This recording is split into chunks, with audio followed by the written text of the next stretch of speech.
In this segment, I'd like to show you some tips on how we can stamp on our pieces and to create designs on them.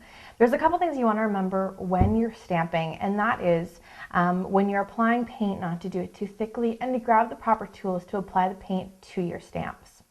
Today what I'd like to show you is how we can use stamps to actually decorate a whole piece and make a scene around your stamp. So what I'm going to do first is I've grabbed two different colors of greens, a light and a dark, and all we're going to do is create sort of a background for our stamp and then create a design around it. It's very simply, all I've done is I've grabbed a nice square brush, and that's just to cover larger areas, and it's also going to help me lessen the chances of getting brush strokes onto my piece. So I've just dunked it fairly well into my paint, and then I'm just going to start to apply the paint to the bottom of, I'm working with a tile,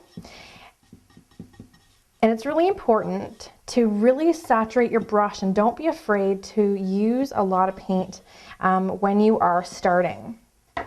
So I'm only going to go about an inch, inch and a half up my tile, and that's going to sort of create my grass. As you can see, I'm not really creating any sort of detail yet, and I'll work that all in later. So we're just going to get our base down, and now we're going to get ready to apply our stamp. That's just to give a little bit of a base. So I'm not even going to change my brush. I'm going to keep that light green on there, and actually that'll help me when I create some highlights on the piece.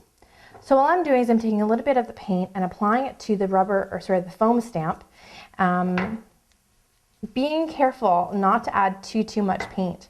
You don't want to add too much paint to the stamp because it'll slide around on you and you'll actually end up with a bit of a blobby mess. So just be really careful.